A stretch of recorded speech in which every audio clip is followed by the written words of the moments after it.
All right, folks. Here's another one coming your way.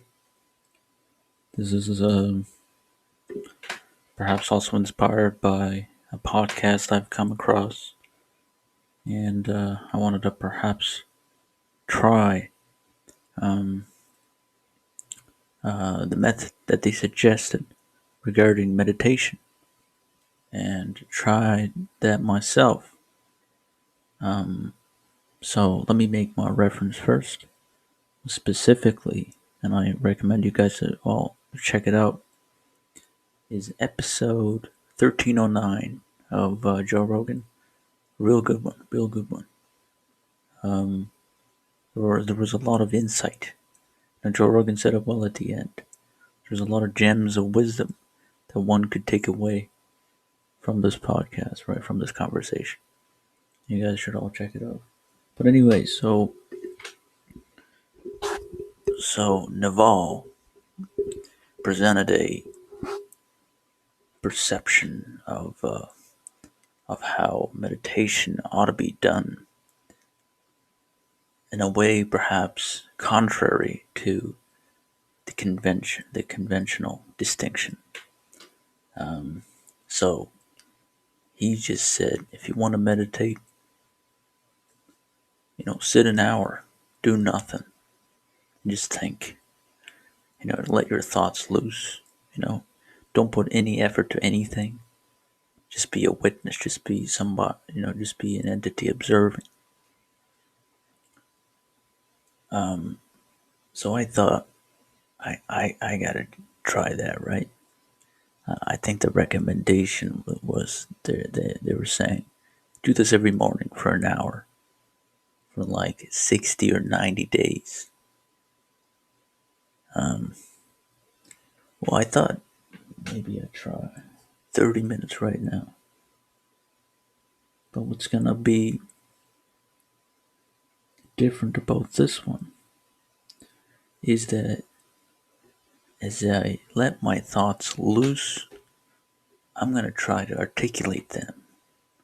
I'm gonna try to take you on a ride on my train of thought. So I'm gonna set the timer here. 30 minutes. I don't know if 30 minutes is too long. How much time we got so far? 2 minutes. Okay. That ain't too long. Let's try 30 minutes. Set a timer.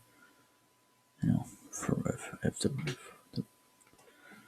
my roommates don't come up, we're fine. Hopefully, this is loud enough for you all to be able to hear me. So, what is a potential subject that I could talk about? Well, another thing about this podcast is that sometimes we intend to do things haphazardly or impulsively in order to just capture the set of thoughts present in a certain moment, right? So perhaps that's what this exercise now encourages you to engage in. And so I've set the timer. Now we gotta seek out a subject. So the point of this is it's like thought experiments. It's like there's a need for one to ruminate, for one to muse, to cogitate, to contemplate, as this channel attests. So you should try to engage this content with the intent to benefit in the way that it was intended. Try to give it a chance and you may get it. You know, you may get it. I don't know where I'm going with that, but yeah, because there's a difference between if something has been planned, organized, structured, and formalized to something crude and raw and present, you know. So perhaps an exercise like this exactly facilitates for that um, fluctuation of thoughts to be possibly be observed, at least perhaps to opening up that possibility.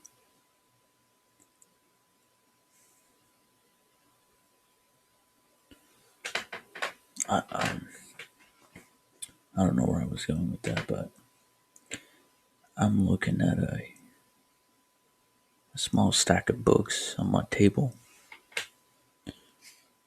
Let me list them off. What I got there. Interesting literature. I can see the one on top. That's the first book I've ever purchased. You know, second to the book that got me into reading. That would have been the first book that got me into reading was really the Da Vinci Code when I had read it in the adult high school. Yeah, I said perhaps I should pick up reading as a hobby, right? So I was, reading not really consistently, quite infrequently. But then, after my first year at university, and the summer I just went, you know, reading all the time, making it like workout commitment, you know, setting that standard of discipline. And even until now, I continue like that, I feel like if I don't do it, I may be dumb, but that's obviously a false perception, possibly. But the thing is, I'm afraid of that, just like a person who works out. If he was out of the gym for 2 weeks, a month, he would possibly be thinking that he's actually shrinking, right? If he misses a shoulder day or a leg day or chest day, but that ain't the case, and that's only present in his own mind. So it's a subjective thought, and um, it ain't necessarily um, available for the public to perceive. Okay, well, I don't know where the hell I was going with that, but yeah. So we got one interview done so far, one interview, and hope you guys enjoyed that. Short, I thought, I thought, you know, maybe next time with the Jewish volunteers, we'll go, we'll try to go 90 minutes. See if we can do that, Maybe if we both prepare some topics possibly to talk about, that'd be interesting, But hopefully, having an episode with him is the first precedent, the first of a long range of precedents, and and hopefully, if one intends to put in a year's commitment, he'll eventually come to be rewarded with fruition of his intentions, of the directions of his projects, because that's how I perceive this thing to be, a project. I've set up myself a syllabus, and this for me, even though it started middle of the summer, It's for me a syllabus. It's my New Year's resolution, you know. But the goal is to be putting shit up every month. Every month, let it accumulate. Let's see where it gets in 12 months or 18 months. And if it don't get nowhere, if it's still below 30 subscribers, then maybe you could drop it. But you don't know until you try. You don't know until you try, you know? And when you're older, when the time has already passed, you don't want to be living with regrets. You don't want to have any remorse. When you had a shot at something, you know, you give it the uppercut, you know? That's how you perceived it when you're in the streets. You know, retain that street mentality in a formal world. Crazy shit, crazy shit. Now, obviously, I'm in a different state. Perhaps it was evident by my tone of speech. But if anybody wishes to be my interlocutor, where we are both in this state and see what the content of our conversations will be, I think that'd be an interesting discussion and a lot of insight and wisdom exchanged. You know, so I mean, you know, some stoner talks are deep, deep. They got a lot in them. A lot is expressed, you know, and you could learn something from it. You know, if there was a discussion, people are stoned. This is a way to perceive how they observe the world to be. You know, so let it be. So let it be. Where was I going with that? Don't know. Don't know. You see, my train of thought isn't a single train, but it's like multiple trains. It leads somewhere as a dead end and goes off the ditch. And then it's another train that proceeds.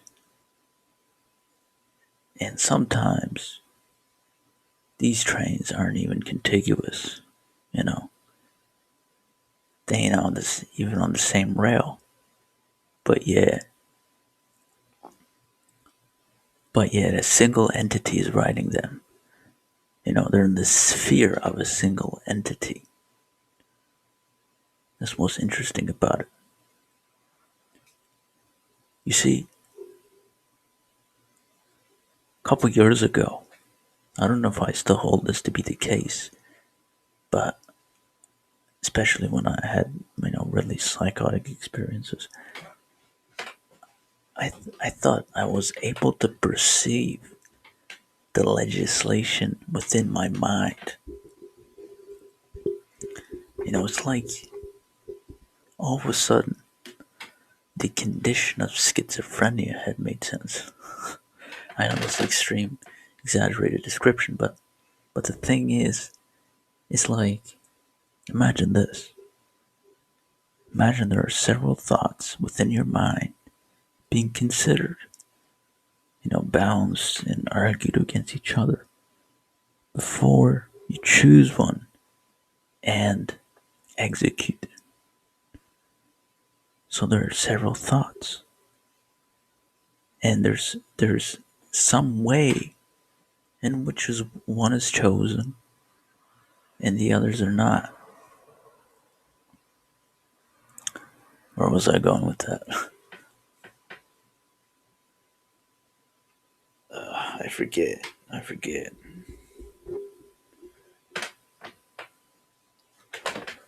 Let's see how much time we got. 15 minutes. 15 minutes, alright.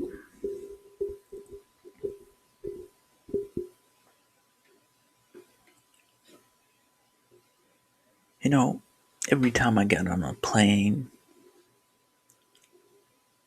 I feel like, You know how they say, some people say that you're the author of your own life. I feel like every time I get on a plane, I set a comma as an author, and then I proceed to explain and describe more as we intend to experience them in their most crude form.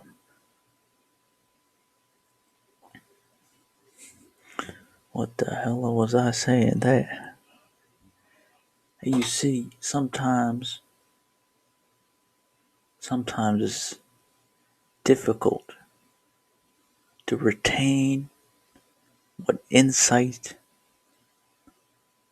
or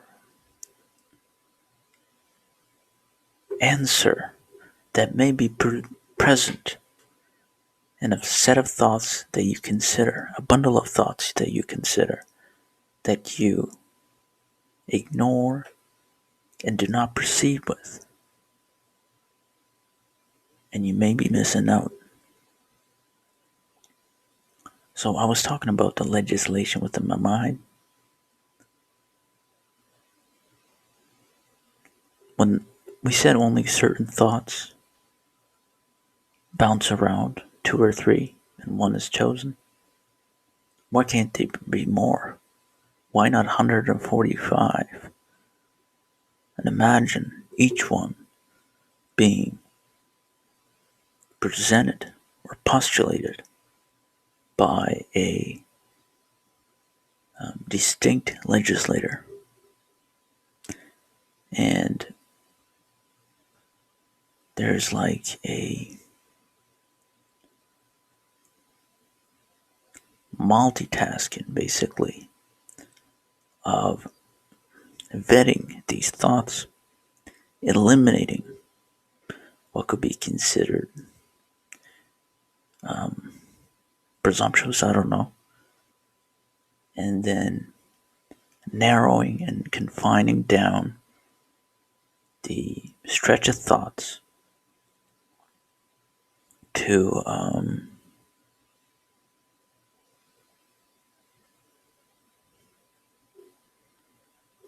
where was I going with that?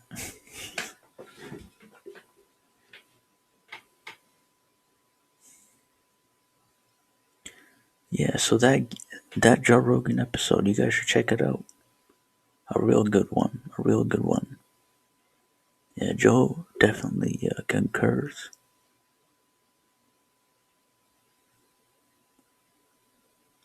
There's a lot to take away. A lot to take away. But you know, what this really tells you is that a smart man, an intelligent man, a person of good character, possibly, do not come from one race. You know, these sorts of people are in all races. But yet, they may feel as outcasts within their milieu.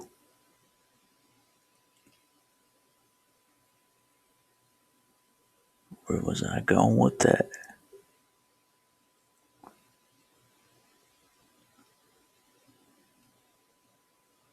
So I was just watching some Sopranos. Got into a few episodes. You know, trying to watch American classic TV show. I don't know. I guess it takes a little bit longer, you know, to really get into it. Perhaps I remember watching Prison Break. A friend had suggested it. It only required one episode, and now I'm on season 5. You know, season 5, like midway through or something like that. And it's crazy. It's crazy. The main character, Michael Scofield, is thought to be dead. So his fiance, what was her name? The Dr. Tancredi. She has a child, Michael's child, and but she married to another dude now, right? So they already buried Michael Schofield, and they were done with them, right? And several years have passed, and Sucre is going his own way, and Mahone is going his own way, and Lincoln is going his own way. But then Teabag comes out of prison, approaches Dr. Tancredi, and they try to compare strange experiences. Started by Link, I guess, but it had to do with this rogue, secret, elitist entity within the CIA called Poseidon, a rogue agent, right? And he was working on implementing and enforcing his own version of foreign policy, but it mostly involved assassinations, right? So when Michael Schofield and them,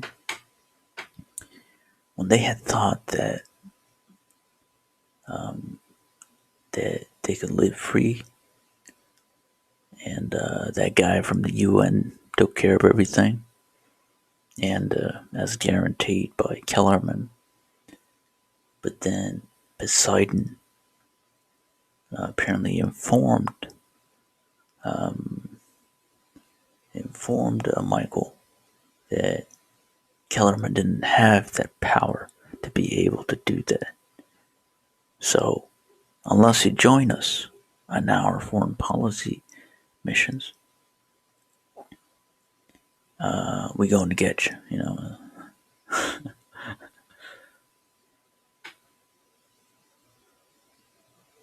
why am I reading the script of the entire movie? Come on. But I know my friend would enjoy that. My friend, he says he watched the movie series a couple of times. See how much longer we get. So we get 22 minutes in. 22 minutes. Alright, so what else could we ramble about?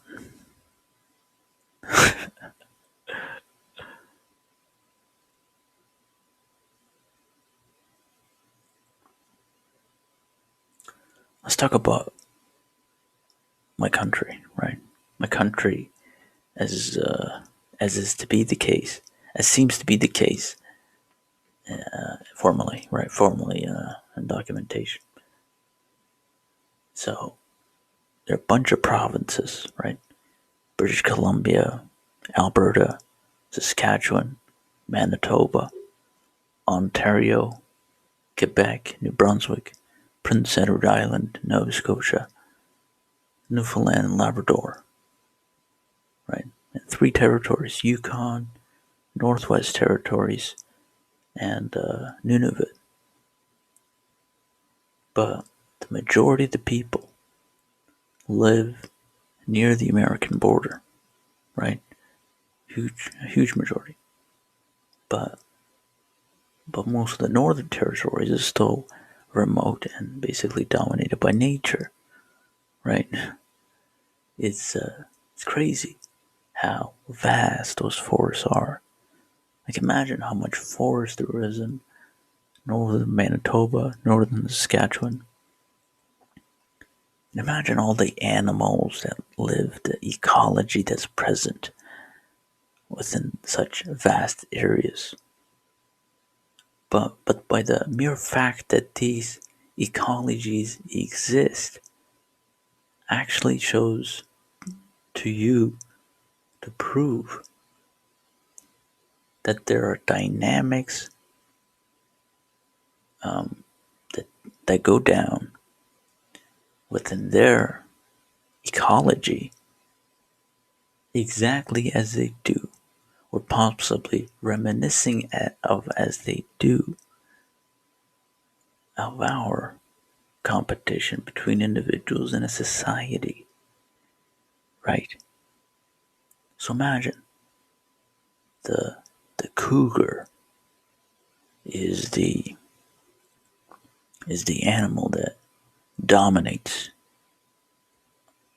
in this in this with the space, in this piece of space, right, piece of land. And then there's like a hierarchy, different everywhere. So perhaps closer to Alaska and BC, it's going to be bears that dominate, right? Bears dominate. Everybody's scared of the bear. So the bear dictates basically. But then in other places, right, there may be no bears. There may be wolves. Somewhere, so there may be no predators. Maybe there is only prey. Could there be such place? Perhaps. So where all the prey hang out and they never see a predator in their life. Is that a possibility? Possibly. If that was a possibility, how would you find out?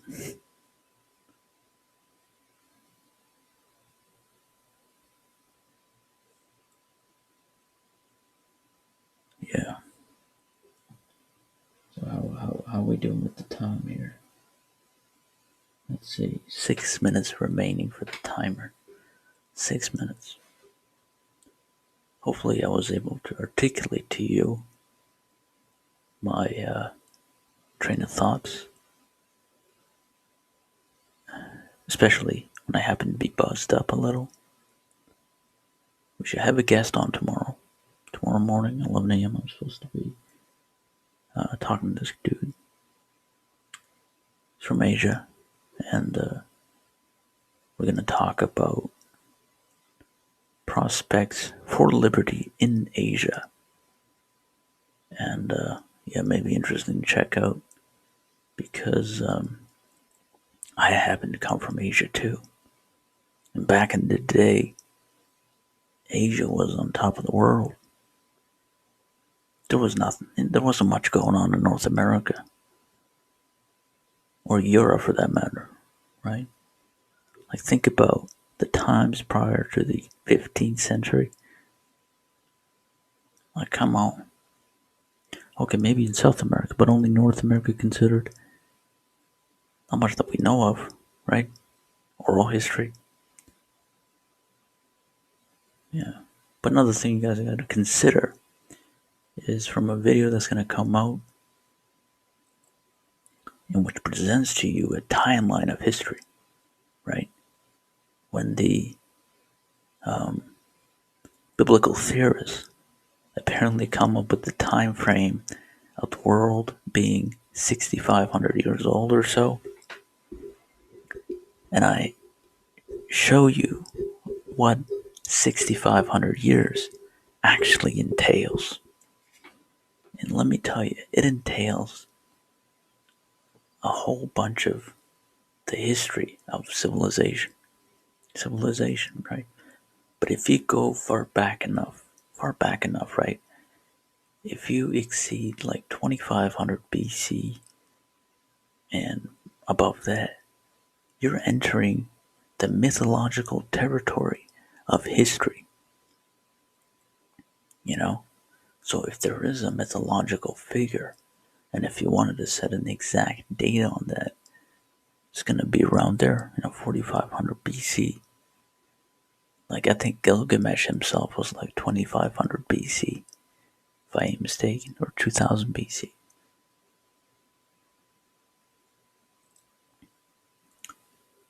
But the thing is, society would have been so different back then. Imagine if you could time travel. That'd be awesome. Would you want to go to Egypt? Be there for 1 hour. Could you, like, imagine 4500 BC. Could you survive 1 hour just being amongst these people? Like, even if you were Egyptian, that would have been different. It would have been quite different for you to be able to find your way, perhaps. You could have become enslaved. Yeah, that'd be awesome, though. If you could go back thousands of years just for an hour. Just for an hour. It'd be courageous if you could actually try to see if you would survive. But the thing is, like, even consider the English language, right? It has changed so much over the millenniums, right? There was the great vowel shift between like 12th to 15th century or something like that. And before that, there was the Old English. It was like a form of Germanic. And boy, you don't understand these people. Couldn't understand these people. So imagine a person from the US, UK, or Canada, if they were put on a teleportation device and traveled back to where these Englishmen lived in the, let's say, 9th century, they'd have trouble communicating with them. Quite likely.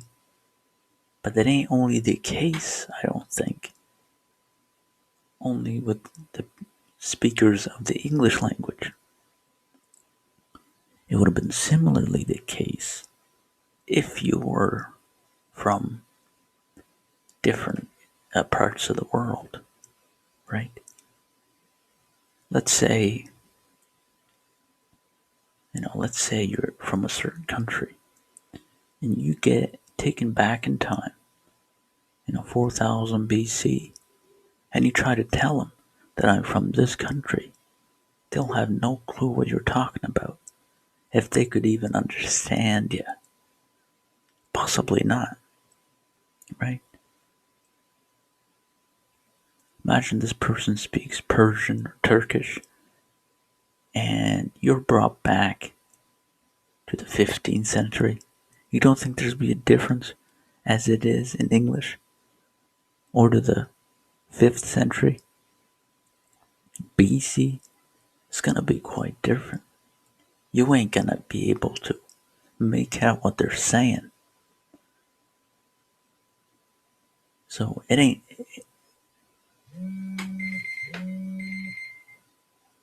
Alright, so that's 30 minutes.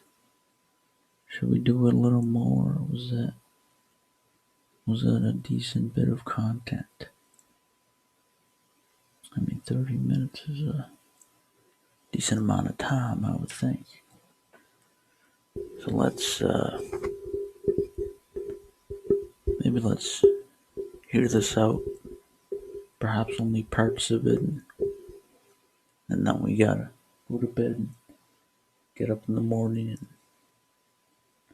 and make my toast and get my liter of tea and drink it up and read it up and get the shit done with my Asian friend. See what's up in the east coast of Asia, and we try to compare with my knowledge of the central parts of Asia. Yeah. So stay tuned.